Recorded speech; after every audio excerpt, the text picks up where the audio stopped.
Dice la Biblia que en la congregación de los justos, no porque seamos justos nosotros, Dios nos justificó, dice que ahí habita la presencia del Señor y Él se goza en medio de su pueblo. Bien, estamos en la semana número 7 de esta serie que se llama Los días de Elías. Si no has estado aquí, voy a dar un repaso de lo que ha sido esta serie. El mensaje 1 se llamó La postura y hablamos de cómo Elías tomó una postura de parte de Dios en un ambiente terriblemente pecaminoso y malvado. Segundo, hablamos del juramento. Elías pronunció un juramento de juicio. Dijo: no habrá lluvia ni rocío en la tierra, si no es por mi palabra, porque han abandonado a Dios, dijo el profeta Elías. Tercero, hablamos del aislamiento. Dios tuvo que apartar a Elías junto al arroyo de Querit, donde Dios proveyó para él carne y pan a través de los cuervos. Luego hablamos, número 4, de lo inesperado. El arroyo de Querit se secó, donde Elías iba y tomaba agua, donde Elías era alimentado en una cueva, se secó, y ahí él tenía el sostén de su vida, de lo que él necesitaba, y se seca el arroyo y se queda sin nada. Luego vino la provisión en la semana 5, que hablamos acerca de aquella viuda de Sarepta, aquella mujer que había perdido, que su esposo había muerto, pero Dios envía a Elías con esa viuda para que esa viuda recibiera un milagro, pero para que también recibiera al Señor, porque Dios le proveyó aceite y harina. Al final el niño muere, pero cuando el niño es resucitado por el poder de Dios a través de Elías, esa mujer cree en el Señor. Y la semana pasada hablamos de la ambigüedad. Y el hijo de la viuda repentinamente enfermó y murió, dejando atrás dolor en la viuda, muchas preguntas sin respuesta, porque cuando un hijo de nosotros muere, pues, o cuando enferma, simplemente estamos desesperados y tristes. Pero Elías, con el poder de Dios, no él, sino Dios, resucita al niño. Y eso es lo que hemos visto hasta el día de hoy. Y mientras el rey Acab se estaba desesperando por mucho, ya habían pasado 3 años de que no había llovido, de sequía. El rey estaba muy molesto porque esta sequía había afectado su reinado. El legado, el historial de lo que fue su reinado iba a quedar manchado por la sequía. Entonces estaba muy molesto el rey Acab, muy enojado, y busca a Elías para confrontarlo. Y en ese momento Dios le dice a Elías: ve y habla con Acab y avísale que pronto voy a volver a enviar la lluvia. Y aquí es donde retomamos la historia. Va conmigo, por favor, en su Biblia o aquí en la pantalla, en el primer libro de Reyes, capítulo 18. Primero de Reyes, capítulo 18, versículos 17 al 21. Lo voy a leer. Puedes seguirme ahí con su vista en la pantalla. Dice así, primero de Reyes 18, versículos 17 al 21. Cuando Acab vio a Elías, exclamó: así que realmente eres tú, el alborotador de Israel. Yo no le he causado ningún problema a Israel, respondió Elías. Tú y tu familia son los alborotadores, porque se negaron a obedecer los mandatos del Señor y en cambio han rendido culto a las imágenes. Ahora convoca a todo Israel para que se reúna conmigo en el monte Carmelo, junto con los 450 profetas de Baal y los 400 profetas de Acera, a quien Jezabel mantiene. Entonces Acab convocó a todos los israelitas y a los profetas en el monte Carmelo. Elías se paró frente a ellos y dijo: ¿hasta cuándo seguirán indecisos, titubeando entre 2 opiniones? Si el Señor es Dios, síganlo, pero si Baal es el verdadero Dios, entonces síganlo a Él. Sin embargo, la gente se mantenía en absoluto silencio. Hoy quiero hablarles en esta séptima entrega de la serie de los días de Elías, el título La confrontación. Hoy vamos a hablar de la confrontación. Ustedes vieron el pasaje. Elías le dice a Acab: junta a todo el pueblo, de hablar con ellos. Y hay tres clases de personas en esta multitud convocada en el Monte Carmelo. Tres clases de personas. La primera es Elías, el profeta solitario, una persona que está dedicada completamente al servicio a Dios. En segundo lugar están los falsos profetas, 850 profetas en total, que descaradamente son rebeldes contra Dios. Pero en tercer lugar, el tercer grupo, en el cual nos vamos a enfocar el día de hoy, es la multitud. La multitud del pueblo indecisa, que no ha decidido a quién van a servir o a quién van a adorar. Y es interesante este último grupo, porque este grupo era el pueblo de Israel, el pueblo de Dios. Y no es que se hayan olvidado completamente de Dios, sino que adoraban a Dios y a Baal al mismo tiempo. O sea, no es que Israel haya dejado al Señor, a Jehová, a Yahvé, el Shaddai, Elohim, como le quiera decir. No, sino que adoraban a Baal, a Sera, y adoraban al Señor al mismo tiempo. O sea, quizá el domingo y el lunes adoraban a Dios, el martes adoraban a Dios, y el miércoles y el jueves, el viernes a Sera, y entonces el sábado y el domingo adoraban a Dios, y así se la pasaban. Pero hay algo que tienes que saber acerca del Dios al que servimos, y es esto: que Dios es un Dios celoso. Dios es un Dios celoso, aunque no lo entendamos. Los primeros 4 mandamientos de los 10 mandamientos que dio Dios a Moisés en Éxodo 20 tratan de esto, de los celos de Dios. Mira lo que dice Éxodo 20, versículos 3 al 5.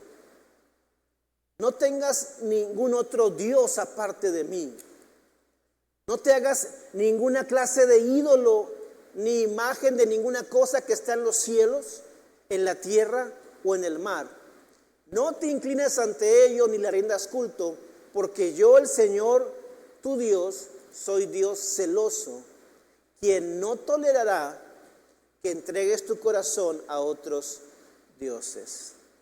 Más adelante en este mismo libro de Éxodo se nos dice que uno de los nombres de Dios es celoso, precisamente. Dios es tan celoso que uno de sus nombres es celoso.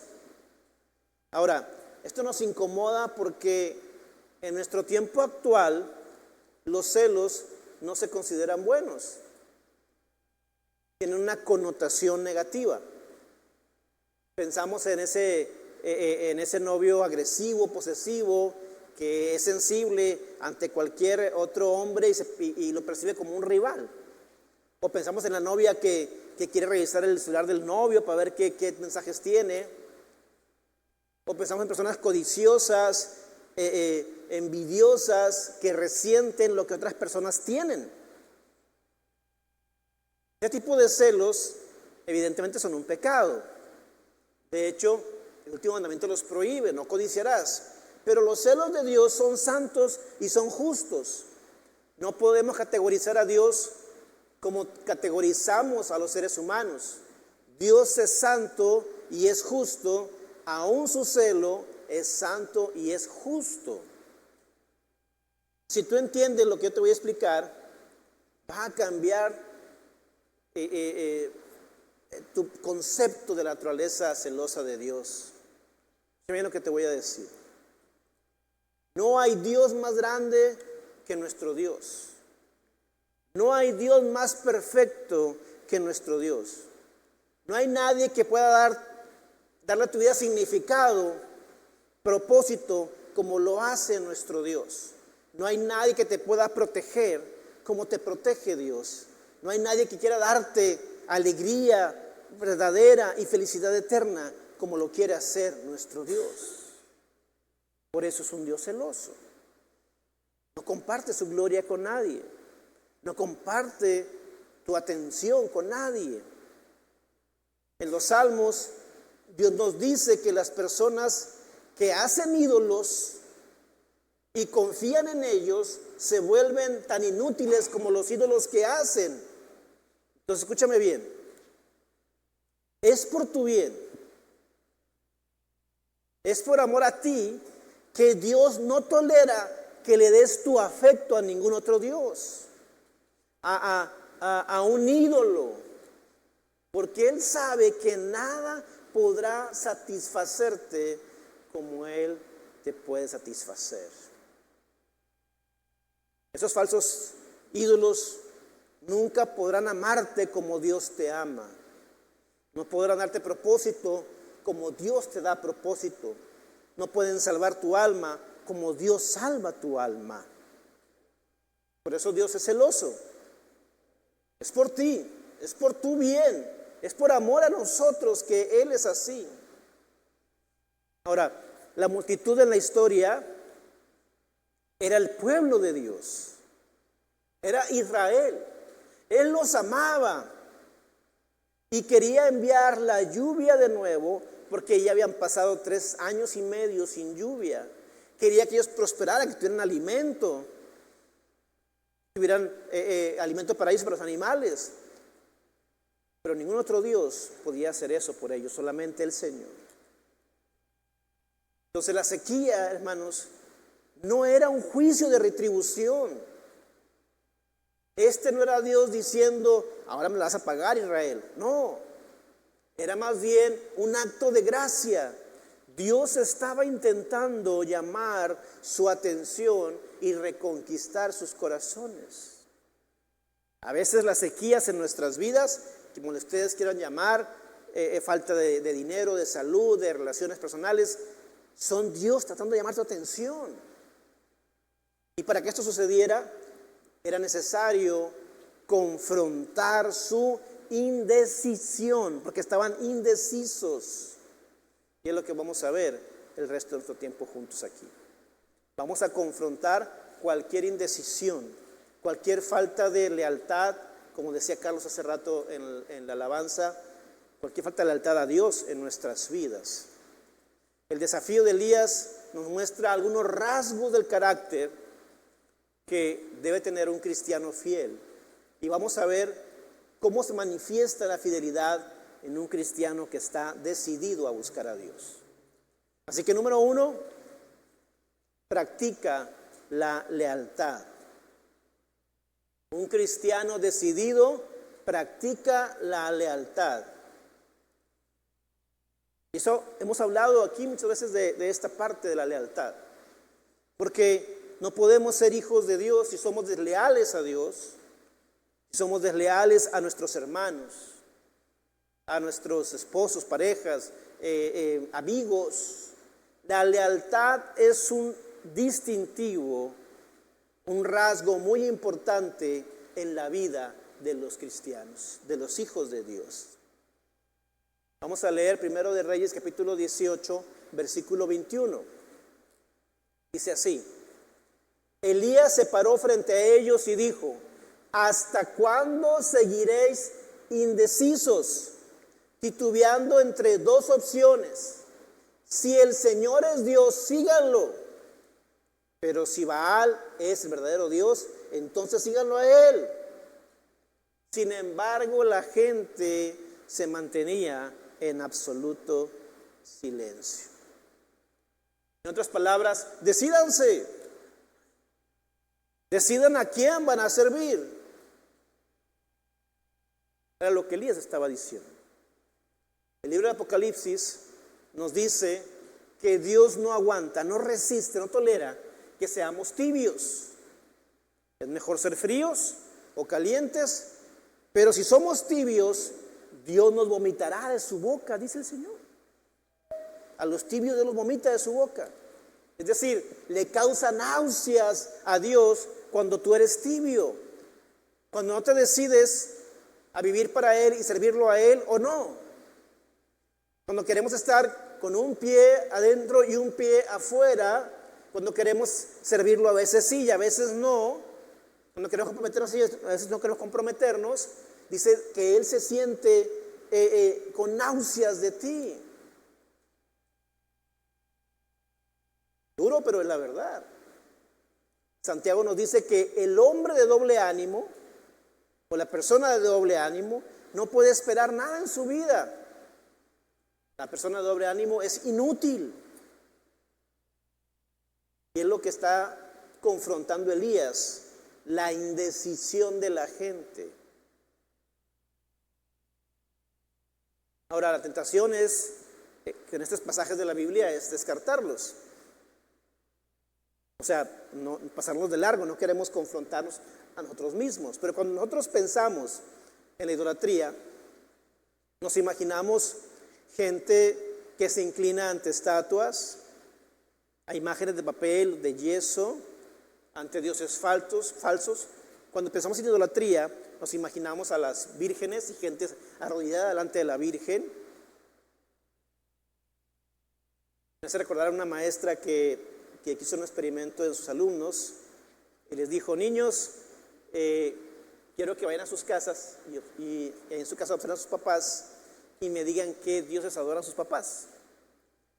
Y regresó uno de ellos y le dijo: mi papá se postra todos los días enfrente de una estatua de un hombre que está sentado gordo, panzón. ¿Quién sabe qué le dice en otro idioma? Y la maestra responde: pues debe ser budista tu papá. Otra niña se levanta y dice: mi mamá tiene una foto de una virgen grande y ahí se postra y se persina. Y la maestra dice: pues debe ser católica, dice la maestra. Luego otro niño dice: pues yo no sé, estoy un poco confundido porque mi mamá se levanta todas las mañanas, se va al baño, se sube arriba de una báscula y dice: ¡oh, Dios mío! Bueno, es una broma, ¿verdad? Pero cuando pensamos en idolatría, pensamos en esa gente que se postra ante estatuas o imágenes, gente que invoca deidades falsas.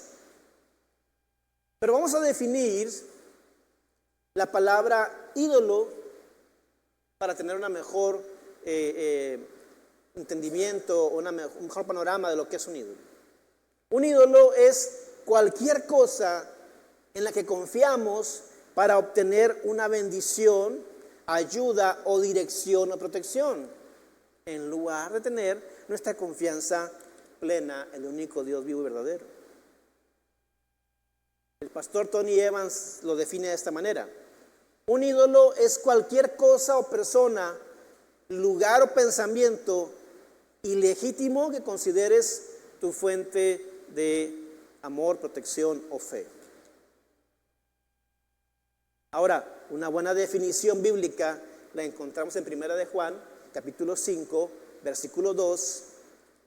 1 de Juan 5:2, que dice: queridos hijos, aléjense de todo lo que pueda ocupar el lugar de Dios en el corazón. O sea que un ídolo es cualquier cosa que ocupa el lugar de Dios en tu corazón. Ustedes pueden pensar qué cosa es, pero dice 1 de Juan: queridos hijos, aléjense de todo lo que pueda ocupar el lugar de Dios en tu corazón. ¿Qué ocupa el lugar de Dios en tu corazón? Entonces, no se trata solo de imágenes, no. Se trata no solamente de estatuas físicas, o santos tallados, o reliquias antiguas. Más bien quiere decir que muchas cosas pueden convertirse en un ídolo. Ahora déjame ayudarlos con algunos identificadores. Entonces, ¿cómo puedo identificar a un ídolo? Porque muchas veces practicamos idolatría sin saberlo. Pero hoy lo vamos a saber. Puedo pensar en al menos 4 identificadores de cómo saber si hay un ídolo en tu vida o en mi vida. Número uno, el tiempo. ¿A quién o a qué cosa le dedicas la mayor parte de tu tiempo? Hoy en día tenemos los teléfonos que nos dicen cuánto tiempo pasamos en ellos. Si reflexionamos, nos vamos a dar cuenta que para muchos el teléfono es un ídolo. Tú te vas de la casa, se te olvidó el teléfono, te regresas. Te pudo olvidar el lonche, se te pudo olvidar hasta un hijo, no, pero te olvida el teléfono, te regresas. ¿A poco no? El tiempo. Número dos, la seguridad. ¿Quién o qué te hace sentir seguro y confiado? ¿Una cuenta de banco? ¿La salud? ¿Tu esposo, tu esposa, tus padres? ¿Tu coche? No sé, ¿qué te hace sentir confiado y seguro? Número tres, prioridad. ¿Quién o qué tiene prioridad en tu vida sobre todo lo demás? Cuando prefieres irte al fútbol o gastar en el fútbol, cuando solo piensas en producir dinero a costa de perder tu familia,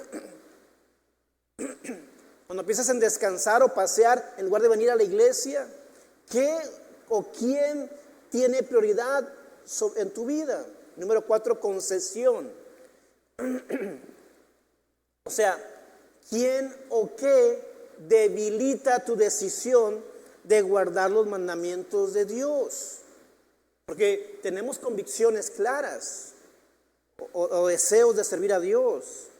Yo deseo venir más a la iglesia, yo deseo obedecer más a Dios, yo sé lo que es bueno, yo sé lo que es malo, pero hay una persona que te tienta, hay un evento que te tienta, hay gente que te aleja de Dios, hay relaciones que te hacen caer en pecado. Eso es un ídolo,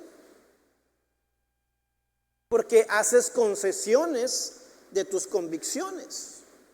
Tú sabes lo que está mal, pero es una concesión porque te agrada. Ahora, con este nivel de comprensión podemos identificar algunos ídolos modernos.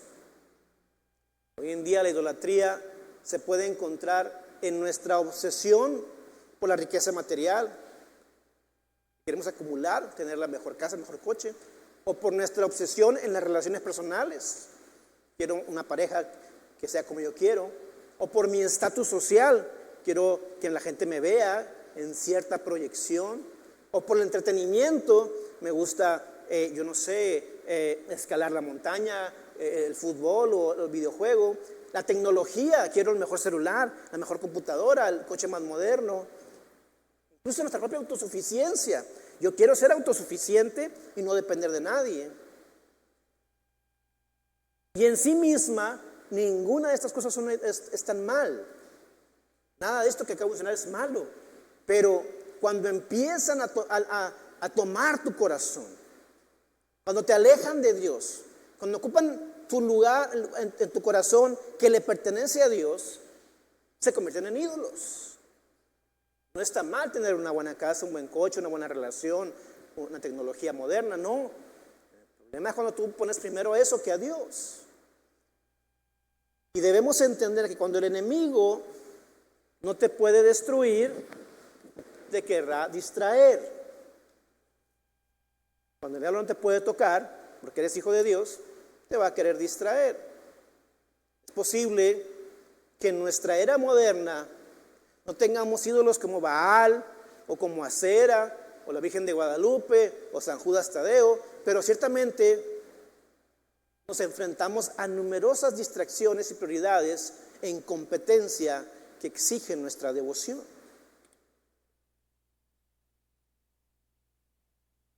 Los ídolos son atractivos porque nos ofrecen una gratificación inmediata y una falsa sensación de seguridad. Pero también exigen nuestra devoción, nuestra adoración y nuestra lealtad. Y nos traen decadencia y nos separan de Dios, quien es la fuente de vida y de alegría, y todo lo que está alrededor se empieza a destruir. Vean ustedes a alguien que se enfoca, por ejemplo, en las apuestas. Puede ser cristiano, pero va a un casino y empieza a apostar, y empieza a apostar, y eso ocupa el primer lugar en su corazón, y pone un ídolo ahí, y ese ídolo va a destruir lo que está a su alrededor. Ve a alguien que le encanta, alcoholizarse. Y no que esté mal, tomarse una copa de vino, pero cuando lo pones en prioridad, empieza a ocupar un lugar en tu corazón y destruir lo que está a tu alrededor. Y sucede con otras cosas. Entonces Elías tiene que confrontar esto y dice, tienen que decidirse ya, le dice al pueblo. Tienen que decidirse ahora. Jesús hace eco de estas palabras cuando dice, no se puede servir a dos señores. No lo voy a tolerar, dice Jesús. Porque odiarás a uno y amarás al otro, o serás devoto de uno y despreciarás al otro. Y por amor a ti, no voy a aceptar una devoción dividida, dice Jesús. Así que, hermanos, es hora de arrepentirnos de nuestra idolatría. Y eso requiere un cambio intencional en nuestras prioridades. Requiere que coloquemos a Dios en el centro de nuestras vidas. Requiere que practiquemos lo que predicamos. Requiere ejercitar toda la semana lo que cantamos el domingo. Requiere afirmar todos los días el amén que aquí decimos los domingos. Requiere vivir los viernes y sábados lo que procesamos el domingo y los lunes y toda la semana. Requiere que busquemos la santidad y que personifiquemos a Cristo el resto de nuestras vidas. No tienes que ser perfecto, pero sí tienes que ser intencional. Practica la lealtad. Que me lleva al punto número 2. ¿Qué es lo que define a un cristiano fiel? Número 2, rechaza la pasividad. Rechaza la pasividad.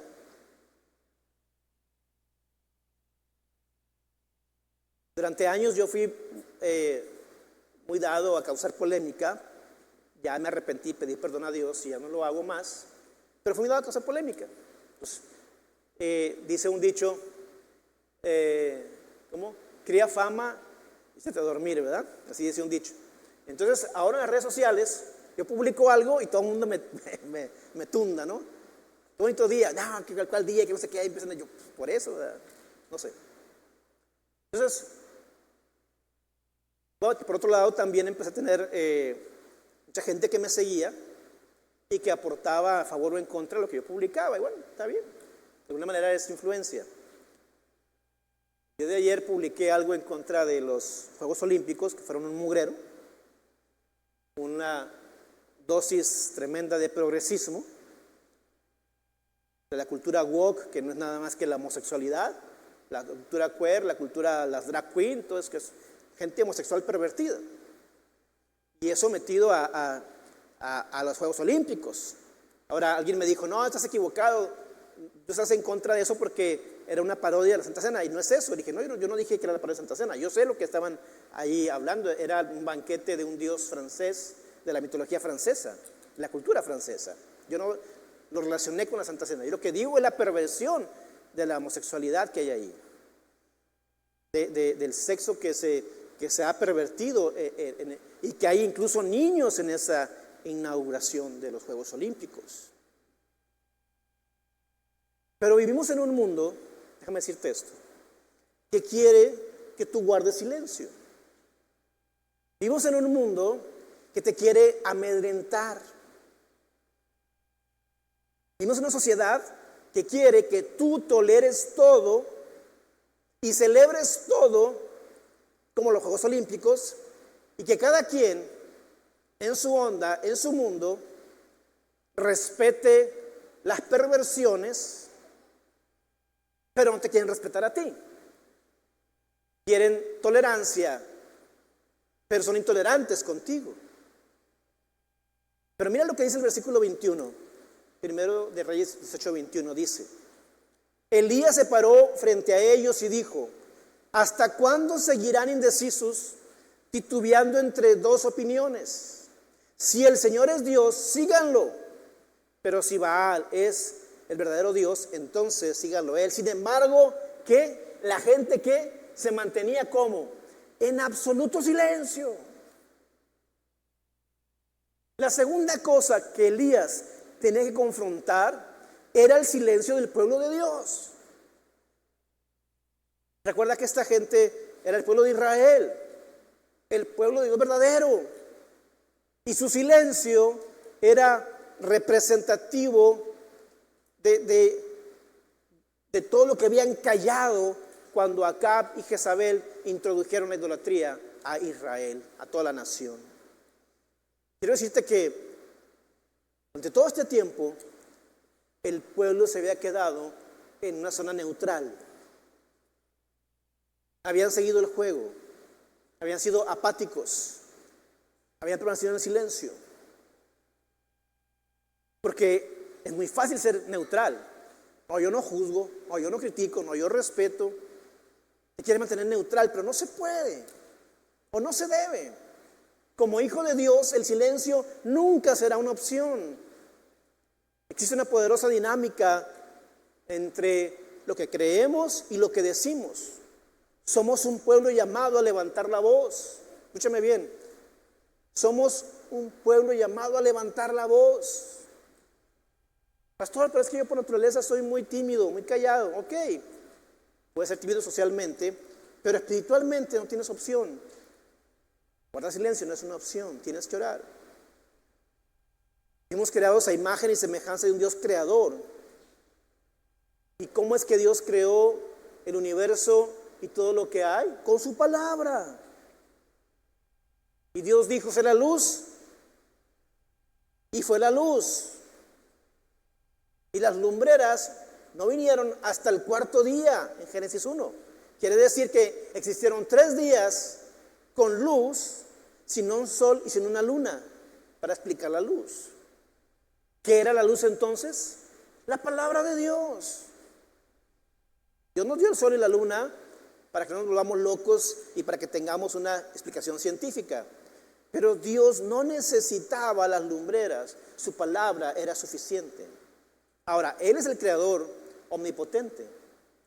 Nosotros no somos creadores ni omnipotentes, pero fuimos creados a su imagen y semejanza. Así que hay poder en lo que hablamos, hay poder en lo que cantamos, en lo que profesamos, en lo que oramos. Así que ten cuidado con lo que sale de tu boca. A veces sin saberlo estamos maldiciendo el matrimonio, o maldecimos el negocio, o maldecimos a nuestros hijos cuando llegan con malas calificaciones y reprobados en una materia. Burro, bueno para nada. Hay poder en las palabras. Así que no te sorprendas cuando tu hijo crezca y crezca siendo alguien ineficiente, porque hay poder en las palabras. Por eso cuando mis nietas tiran un vaso en la mesa, o cualquier otro niño, yo digo: ay, esta niña astronauta, ¿verdad? O sea, algo así para que haya poder en la palabra, ¿no? Algo con fe. Hay una dinámica poderosa entre lo que creemos y lo que hablamos. Por ejemplo, Romanos 10 nos dice que para ser salvos tienes que creer en tu corazón y confesar con tu boca que Jesús es el Señor. O sea, crees y hablas. Jesús dijo que si crees, puedes mover un monte, hablar al monte y dile: arrójate al mar, y será hecho. Pablo escribió: creí, por eso hablé. ¿Sabes el patrón? Creer y hablar. La fe de un cristiano implica creer en el corazón y hablar con la boca. ¿Cómo se aplica esto? Si creemos en una vida recta, si creemos en un Dios de justicia y de santidad, entonces necesitamos hablar abiertamente contra el pecado y contra la injusticia. No podemos ser apáticos. No podemos quedarnos en la zona neutral. Solo cosas malas suceden cuando el pueblo de Dios guarda silencio. Así ha sido desde el principio. Desde el principio. Y nos puedo llevar al jardín del Edén. Consideremos a Adán. Adán fue colocado en el jardín del Edén para trabajarlo y para cuidarlo. Ese era el mandato. Dios dijo: Adán, vas a trabajar y cuidar el jardín. Esto antes que Eva estuviera presente. O sea, Dios le dio al hombre un lugar para vivir y un trabajo para hacer antes de darle esposa. Porque un hombre irresponsable no es digno de ser esposo. Dios le dice a Adán: cuida el jardín. La palabra hebrea significa guardar o proteger. Dios le estaba diciendo a Adán: tienes que proteger el jardín. Esto nos lleva a la pregunta: ¿proteger el jardín de qué? Nos damos cuenta enseguida que en el jardín había una serpiente. Satanás estaba en el jardín y la responsabilidad de Adán era mantener la serpiente fuera. Su trabajo era proteger a su familia. Pero cuando apareció Satanás, Adán no tenía que decirle ni a Eva ni a la serpiente nada, simplemente echarla fuera. Sin embargo, Adán se recostó pasivo e indiferente mientras Eva y la serpiente interactuaban. Él no intervino. Él no se levantó a correr a la serpiente. Él no se levantó a defender a Eva. Ahora la humanidad vive bajo maldición, tanto por el pecado de Eva como por la pasividad de Adán. Y déjame decirte que Satanás ha vuelto a sus viejos trucos. Todavía está detrás de nuestras familias. Hay un nuevo evangelio que idolatra el sexo. Las personas eligen identificarse con su propio comportamiento sexual perverso que identificarse con el diseño y propósito que Dios ha dado a sus vidas. Es un evangelio que fomenta la autoexpresión, cuando el evangelio fomenta la abnegación. Ese evangelio celebra el orgullo, dedican un mes al orgullo, cuando el verdadero evangelio celebra la humildad. Ese evangelio afirma a las personas en su pecado. El verdadero evangelio de Jesús los llama al arrepentimiento. Y cuidado, porque si te atreves a oponerte a ese evangelio y a esa degradación, serás etiquetado como intolerante, extremista. Intentarán callarte y silenciarte, te perseguirán y te enjuiciarán. Y si es posible, y la verdad es que querrán matarte. Por eso muchos creyentes se han acobardado y tienen temor de hablar. Y no estoy diciendo que debe ser un cristiano fastidioso y antagónico y metiche a propósito, no. Pero la verdad es que el cristianismo mismo es ofensivo. Jesús dijo: si fueras del mundo, el mundo te amaría. Pero como Jesús te llamó a salir del mundo, el mundo te odia. Esa es la verdad. Y el silencio no es una opción. No puedes estar con el mundo y con Dios a la misma vez. Recuerda, la amistad con el mundo es enemistad con Dios. Así que rechazamos la pasividad en el nombre de Jesús. Hazlo por tus hijos, hazlo por tus nietos, hazlo por tus futuras generaciones. Ellos necesitan que les hablemos la verdad, que hablemos la verdad por ellos, porque nos están observando,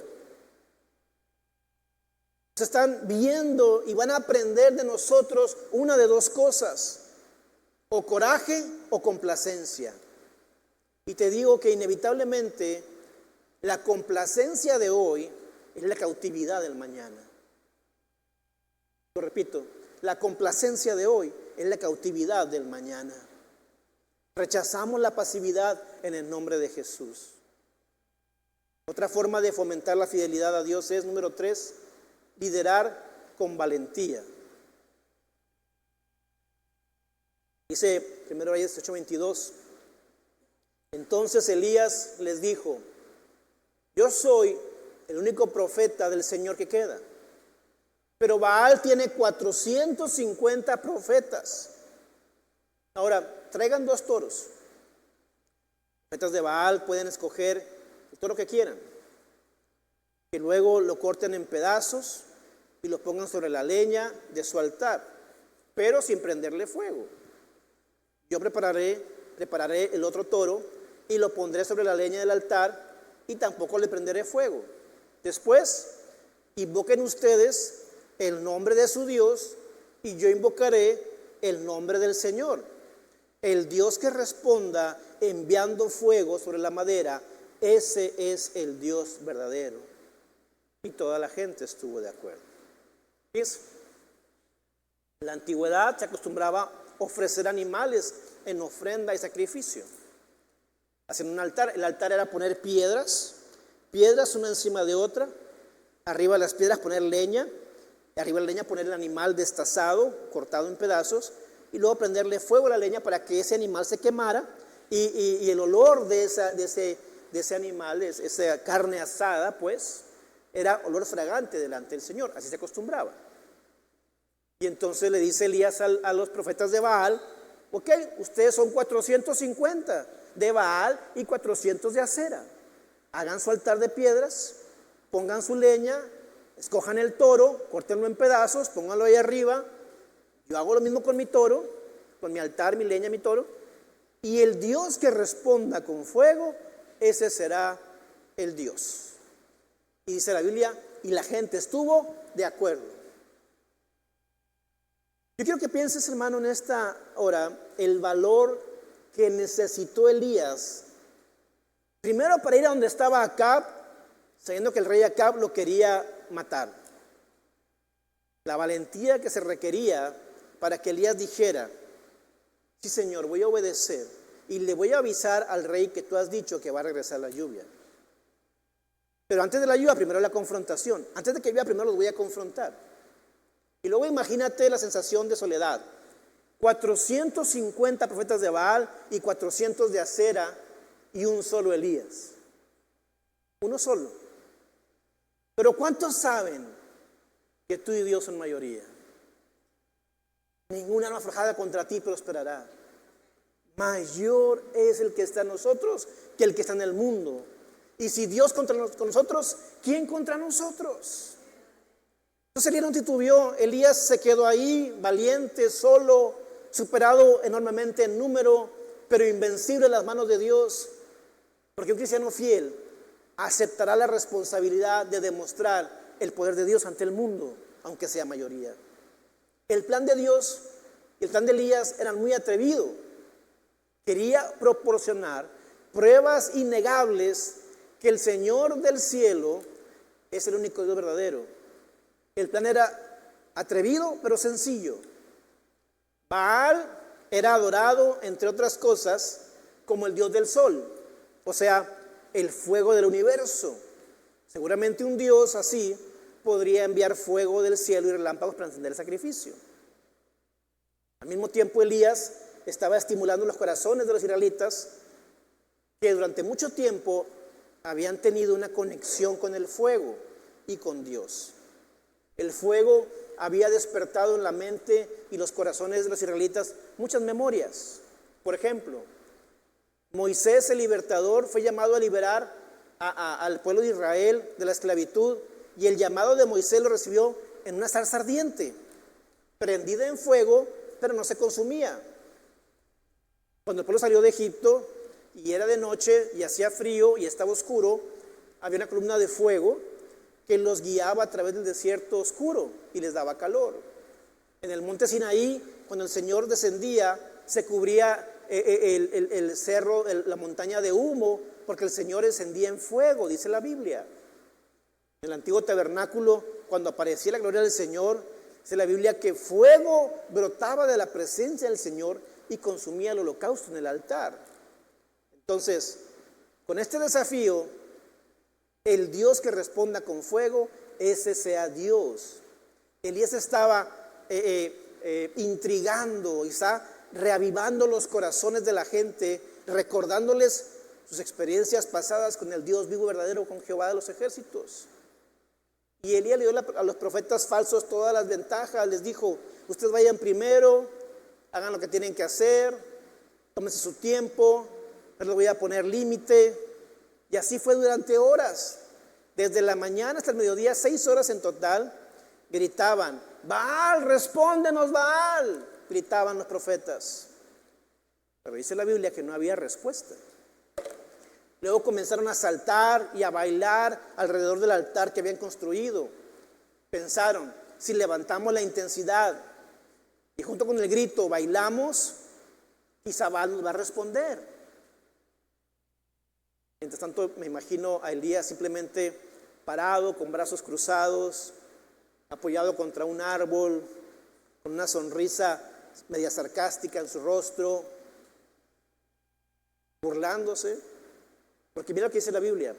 Primero de Reyes 18:27 dice: cerca del mediodía, Elías comenzó a burlarse de ellos. Tendrán que gritar más fuerte, se mofaba. Sin duda que es un Dios. Tal vez esté soñando despierto, o quizás haciendo sus necesidades, en el baño. Probablemente salió de viaje o se quedó dormido y necesita que alguien lo despierte. Imagínense, se estaba burlando. Si yo me burlo en las redes sociales, me tunden la piedra, ¿verdad? Pero él estaba burlando. Se empezó a mofar de ellos. Me encanta esta parte de la historia porque nos indica que Dios tiene un sentido del humor para incluir esto en las Escrituras. La gente me cuestiona porque de repente suelto uno que otro chiste cuando predico algo de las suegras y me dicen que por qué los hago reír. Si supieran que me contengo, no digo todo lo que pienso. El problema no es lo que digo, sino lo que me contengo, ¿verdad? Sobre todo Dios bendiga a las suegras, ¿verdad?, que me siguen escuchando a pesar de todos mis chistes, ¿verdad? Pero ahí estaban todos esos falsos profetas saltando y bailando como una manada de animales salvajes, mientras que Elías se burlaba de ellos. Y uno pensaría que les daría vergüenza y se detendrían. Ese siguiente versículo: así que ellos gritaron más fuerte y, como acostumbraban a hacer, se cortaron con cuchillos y espadas para quedar bañados en sangre. O sea, ya no era solo sacrificio del toro cortado. Ahora se estaban cortando ellos mismos y se estaban desangrando. Un ritual de sacrificio ante su Dios falso. Y esto, mis queridos hermanos, es una imagen muy precisa de la idolatría. Porque te dedicas a tus ídolos, te obsesionas por tu carrera, te obsesionas por tu diversión, te obsesionas por tu relación o por tu dinero o por tu casa, por tu coche, y estás dispuesto a hacer el ridículo. Vas a tirar tu dignidad por la ventana. ¿Y qué pasa? No responden, no te llenan, no te satisfacen. Simplemente te desangran hasta dejarte seco. Sigo leyendo en 1 Reyes 18:29, dice: gritaron disparates toda la tarde hasta dar el sacrificio vespertino, pero aún no había respuesta, ni siquiera se oía un solo sonido. Entonces Elías llamó a la gente: vengan acá. Así que todos se juntaron a su alrededor mientras él reparaba el altar del Señor que estaba derrumbado. Aquí llega el momento de la verdad para Elías. Todo lo que había pasado, todo lo que había soportado en silencio, todo lo que había aprendido en soledad junto al arroyo, el ministerio privado con la viuda y su hijo, los milagros que vio en reclusión, todo eso lo había preparado para este momento dramático y público. Me lleva al punto final y nos vamos. Para enfrentar la idolatría y erradicarla y ser un creyente fiel, se requiere que tú tengas la expectativa de que Dios se va a manifestar. Número 4, espera que Dios se manifieste. Tu vida cristiana nunca tendrá poder si no esperas que Dios se manifieste. Elías no solamente pedía que descendiera fuego del cielo, lo estaba esperando, lo estaba anticipando, tenía una expectativa plena de lo que iba a suceder. Pero antes de la manifestación del poder de Dios, Elías sabía que primero tenía que suceder algo espiritualmente significativo. El altar del Señor tenía que ser reparado. Reparó el altar porque en su apostasía el pueblo había descuidado el altar de Dios. Ahora, el altar representa muerte. Animales inocentes eran sacrificados ahí, en los altares. El altar significa muerte. Tú quieres ser un cristiano fiel, tendrás que constantemente darle muerte a tus deseos carnales, a tus pasiones humanas. Ya no hay hoy altares en las iglesias, pero espiritualmente hay un altar de oración donde muere el orgullo, muere la apatía. Cuando te rindes ante Él, muere el yo, se aviva el Señor Dios Todopoderoso ante Él. El altar representaba la muerte, animales inocentes que tenían que morir para que pagaran el pecado de las personas, y las personas podían tener una relación otra vez con Dios. Y Elías sabía, el derramamiento de sangre debe venir antes del descenso del fuego. Fíjate bien, antes de que descienda el fuego, tiene que derramarse sangre. Primero la sangre, y luego el fuego, y después la lluvia. Este era el orden. Y todo esto apuntaba al sacrificio perfecto de una vez y por todas, al Cordero de Dios que quita el pecado del mundo. Su nombre es Jesucristo de Nazaret. La sangre es primero. La sangre fue derramada en el Calvario, y luego fuego descendió en el Pentecostés. Y gracias a Jesús ya no tenemos que pagar con sacrificio de animales. Ahora solo damos gracias con sacrificios de alabanza. El sacrificio era muerte. Así que Elías sacrificó al toro, lo pone sobre el altar, luego lo mojó 3 veces con 4 barriles de agua cada vez. Y en este punto solo estaba pantallando ya. Dijo, lo voy a mojar para que descienda el fuego, porque hay 2 tipos de fuego. El fuego natural que sube y el fuego sobrenatural que desciende. Y él estaba esperando el fuego sobrenatural que descendiera y consumiera el holocausto, aunque estuviera empapado en agua. No sabemos si Elías estaba de pie, o estaba sentado, o estuvo arrodillado. Lo que sí sabemos es que no hubo gritos frenéticos, no hubo bailes raros. Yo gracias por eso que no tengo que bailar raro, ¿verdad? Para hacer que Dios obre. Solamente hubo una oración. Dice la Biblia en 1 Reyes 18:36. A la hora que solía hacerse sacrificio y vespertino, el profeta Elías caminó hacia el altar y oró. Oh Señor, Dios de Abraham, de Isaac y de Jacob, demuestra hoy que tú eres Dios en Israel y que yo soy tu siervo. Demuestra que yo he hecho todo esto por orden tuya. Oh Señor, respóndeme.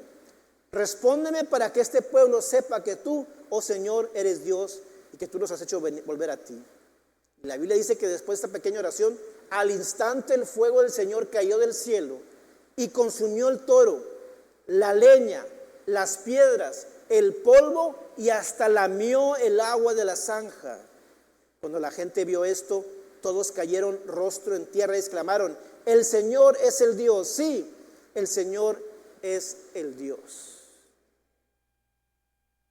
El versículo 40 dice, entonces Elías ordenó, atrapen a todos los profetas de Baal, no dejen que escape ninguno. Entonces los agarraron a todos y Elías los llevó al valle de Sison y allí los mató. La confianza de Elías no era sin fundamento. Él conocía el carácter de Dios, su fidelidad, su poder, su amor hacia su pueblo, y sabía que había poder en invocar su nombre, el nombre del Señor. Estoy aquí para recordarte que todavía hay poder en el nombre del Señor Jesucristo. Cuando tú clamas a Él, cuando tú invocas su nombre, todavía hay poder y debes esperar que Él se manifieste, que con su fuego consuma lo malo que hay en ti, Que con su fuego te dé sanidad a ti o a tus hijos. Y con su fuego te dé provisión. Que con su fuego cambie tu vida. ¿Y qué hizo Dios? Dios le respondió a Elías en esa pequeña oración. Y no solo cayó fuego del cielo. Más importante, los corazones del pueblo se volvieron a Dios.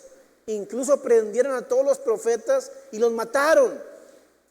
Un acto extremo, yo lo sé.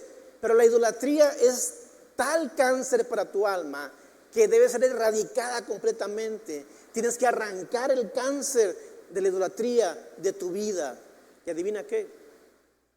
Ahora el pueblo estaba listo para enseguida volver a recibir la lluvia del cielo. Porque el pueblo de Dios, sobre el cual su nombre es invocado, si se humilla y ora y buscan su rostro y se arrepienten de sus pecados, la promesa de Dios es que Él va a escuchar desde los cielos, perdonará sus pecados y sanará su tierra. Así que tienes que decidirte qué vas a hacer con tu vida y con tu fe. Tienes que decidirte y no estar claudicando entre dos ideas. Quieres hacer lo bueno, pero no lo haces. Sabes que es lo correcto, pero no lo haces. Sabes lo que está mal y sí lo haces. Y estás dudando. Y cada día de la semana, cada lunes, cada martes, cada viernes, cada domingo, es una lucha entre lo que sabes hacer bien y no lo haces. Tienes que decidirte ahora. Porque si eres un tibio, Apocalipsis 3 dice que Dios te vomitará de su boca. Porque Él le causa náusea a los indecisos. Tienes que decidirte hoy a dejar aquello que tú sabes que está mal y comprometerte con aquello que tú sabes que debes comprometerte. Y entonces el Señor descenderá fuego del cielo para consumir lo que hay malo en ti, porque no te va a dejar solo en esta lucha. Hay una lucha en ti, pero Él quiere ayudarte en medio de esa lucha. Si tú te decides, solo es que te decidas. Quizá tienes un problema que no puedes dejar, un vicio, algo que tú quieres hacer siempre, pero tú tienes la decisión de buscar a Dios. Él te va a ayudar con su fuego a que venzas lo malo. No tienes que decidirte. Tienes que rendirte para que descienda fuego del cielo y salgas de aquí, de esta iglesia, decidido a honrar a Dios y a serle fiel y leal todos los días de tu vida. Llegará el momento en que este mundo que nos odia y que quiere ver destruida la fe cristiana, te va a poner de rodillas y no te va a dejar levantar. Si confías en Dios, aunque sean 850 en contra tuya, tú vas a vencer. Vamos a estar de pie, vamos a orar. Amado Dios, queremos darte gracias por este mensaje de tu palabra y por esta experiencia que leemos en la vida del profeta Elías, quien confrontó, Señor, al pueblo y le dijo: tienen que decidirse entre Baal y el Señor Jehová de los ejércitos. Tienen que decidirse el día de hoy. No pueden estar divididos en dos pensamientos. Y ese mismo mensaje, Señor, tú lo das a la iglesia el día de hoy. Iglesia, tienes que decidirte entre serle fiel, leal y servir a Dios o no hacerlo. Pero no puedes estar un día sí y un día no, titubeando en tu corazón y en tus decisiones. Tienes que aprender a honrar a Dios con toda tu mente, con toda tu alma, con todas tus fuerzas. Señor, queremos pedirte ayuda porque en nuestra intención está el deseo de honrarte y obedecerte, pero batallamos con nuestra carne, con nuestros deseos, con nuestras indecisiones. Así que ayúdanos, Señor, a vencer. Como dice este canto, Señor, consume con tu fuego todo lo malo que hay en mí, para que yo sea agradable a ti. Haz la obra en nosotros, Señor. Así como en el altar de Elías, que descendió el fuego de lo alto y consumió el holocausto, la leña, las piedras, el agua, el polvo. Así, Dios, ven y haz una obra nueva en nuestro corazón, en nuestras vidas. Gracias, Señor, por lo que tú vas a hacer en nosotros. Recibe, Señor, toda honra y toda gloria.